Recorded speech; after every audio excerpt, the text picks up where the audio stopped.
Good afternoon, everybody. Happy 2024.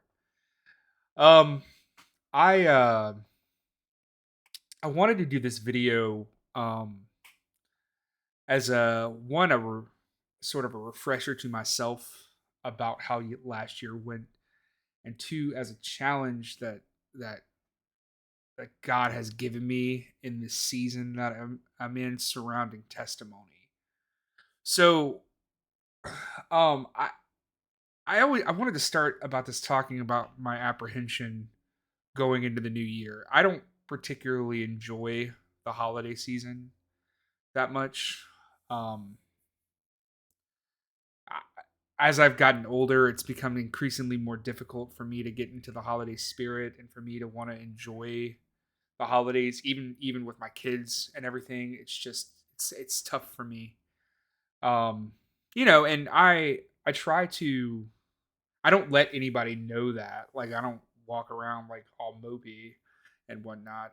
Although yesterday I was, and I left church kind of just feeling downtrodden about having to go to an evening service, and I just wasn't in the celebratory mood that everybody else was in. And some people noticed when we got into the car. I expressed frustration to my wife, and and God, I am just so thankful for my spouse and my helper that the Lord has put on this earth for me, because she is so much more dynamic in her faith than I am, and it's really just one of those things where she helps me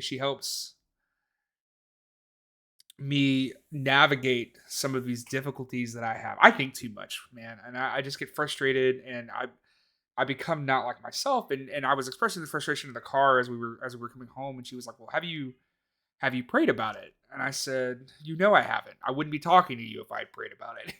And she's just holding me accountable, and holding my sort of feet to the fire with the way that I understand the way that things work with God. And I want to express that thanks to her. So, and that it was very much the enemy, like expressing doubt on who I am. I do ministry work, whether or not I can continue doing ministry work. Like there's all sorts of like little nuances that go into that. So I wanted to take a second and talk about sort of net positives and everyday testimonies. I whenever I talk to men and I'm talking to different people, I often talk about like what is your net positive? Like, are you viewing the year as a net positive? And I wasn't. It was just one of those things where like I don't know why I wasn't. I don't know why I couldn't see the forest for the trees. Like I took the negative feeling that I was having and ran with it rather than looking at all the great things, all the big things and the small things and everything in between those things that God had done for me and my family throughout the year. So so when I got home, I took a nap. Sometimes it's really just important just to rest, and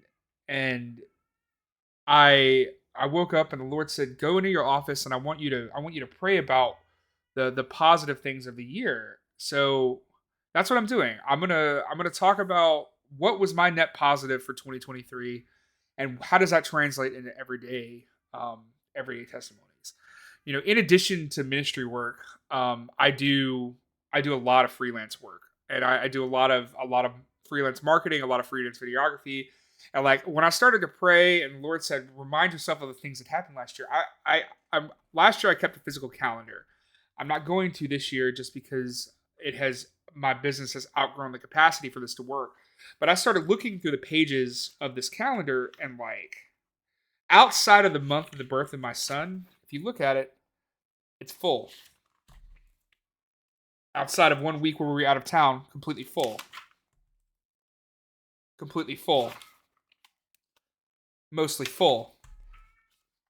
Mostly full. And it just stayed like that all year. So like as a freelancer, I'm super excited about like, man, I really was able to just keep myself working last year, and depending on the Lord for that, and just being thankful and all that. And within that I found new clients, right? I tallied them up. I had 9 consistent clients last year that I did work for, which was fantastic because when I started this in 2021, I was scared to death that I was going to starve. I say sorry, 2022. I started doing the groundwork in 2021. Um, so I had 9 consistent clients that I did work for, and for whatever dollar amounts, some big jobs, some small jobs, but um, those are clients that I had recurring work. That doesn't include any one-off work or any referrals that I got from that. I was able to turn an old job opportunity into a new client, which is always a fantastic feeling when you get a call back from somebody, a job that you left to go and try and do some work for them. Um, and within that, our finances have always been a really sore subject for me. I don't. That's one of the pain points for me from a faith standpoint that I don't really um I have a hard time trusting the Lord with our finances. And I worked on that a lot last year, making sure that we're tithing and making sure that we're giving the way that we're supposed to, giving the Lord his 10%. So with that, we were able to restructure some of our debt, which freed up in the neighborhood of $1,100 a month. And with there are a lot of windfall because of that. It puts us in a much safer place financially. And I'm praying this year that we're going to really put a big dent into that debt. Um, I don't know the exact numbers, but we had a big correction on our retirement fund this year too that I'm really thankful for. Thank the Lord that we're moving in the right direction with that again. Things, ebb and flow, but the Lord is consistent that things are going to continue to grow. Um, as I've traveled around, I've scheduled a lot of meetings with a lot of different people, and I'm just really thankful for all of the people that I met this year, all the people that I was able to talk to, all the people I was able to work with, all the people that I was able to minister with. And that's part of my testimony is like I believe that the Lord puts people on my path that I'm supposed to meet, so I need to be thankful for them. The Lord put them there, so why not be thankful for them? And within that, I am on a journey of personal and spiritual growth. I thought after my 20s that I was really going to be moving into a space of, okay, this is who I'm going to be for the rest of my life. And that just hasn't happened. I'm not the same person that I was when I was 30. I'm not the same person that I was when I was 25. And I'm going to continue to grow and go where the Lord leads me to go. Um, Whatever that looks like. I never anticipated that I would be in ministry. That that just isn't where I thought I was headed. And life is funny that way sometimes. So I'm thankful for that opportunity. I'm thankful for the growth and the spiritual growth and that I've experienced this year. And even more, like I'm not done. That's the other thing. I'm not done growing. Like I stuff so much more. The Bible is such a fantastic living book that you could study it for your life and never really get the full meaning out of it. So I'm gonna keep learning. On the more personal level, right? I talked about my business. I've talked about my personal, my spiritual side. I've talked about our finances, um, my health. I have controlled diabetes for the first time since 2020, which is fantastic. Some changes in medicine, some changes in diet. I'm thankful for the Lord for giving me the good doctors that have enabled me to continue to be healthy and I still could always lose some weight, but I'm not dying anytime soon, which is always great to hear. Um, on the family side, we're Henry has been in therapy since a little bit since he was about 15, 16 months old in some capacity or another, and he's really starting to talk now, which is just an absolutely fantastic thing. I didn't, it was a little bit and then it was a lot at once. And now we're able to have conversations and he can tell us what he wants. And yes, he's still delayed, but he's talking, which is more than what he was doing. And he's really starting to become less of like a toddler babble and really starting to talk like a little boy. And it's just really fantastic. Um, for those who don't know, um, my pastor and our bishop passed away this year. And it was a huge hit to me personally because he was a personal mentor of mine and he really put a lot of time and energy into helping me develop as a young man and as a young father.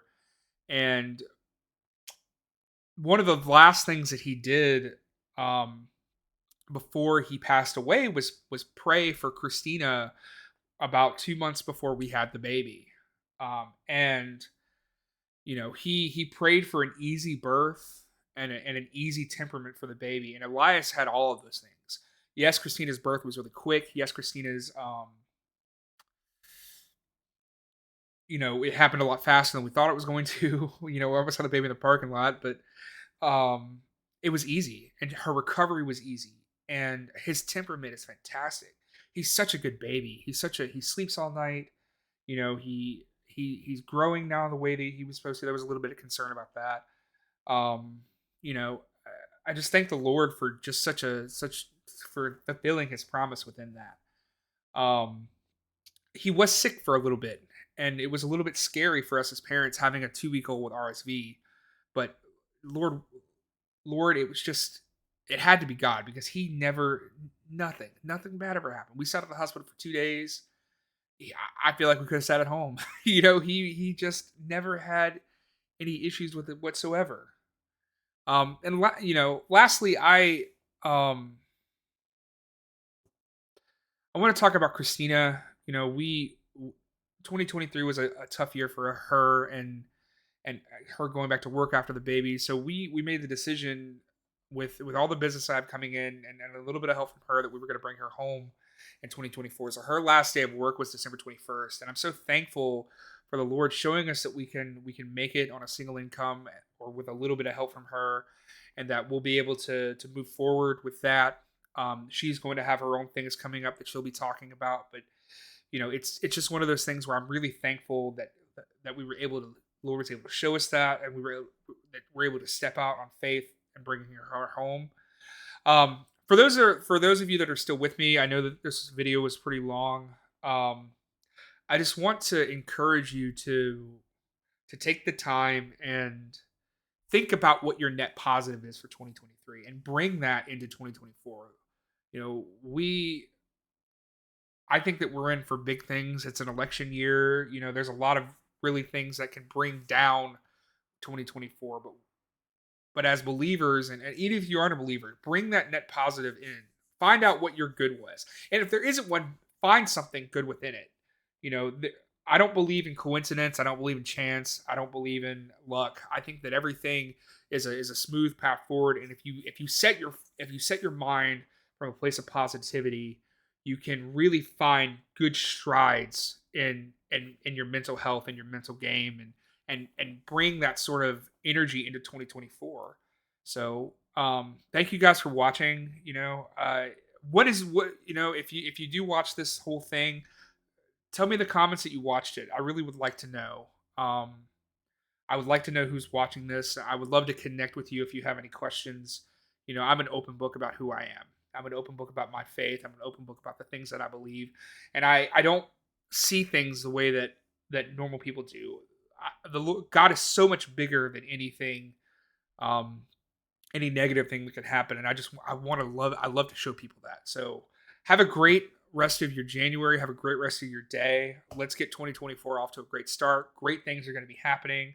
So love you guys. Have a good one.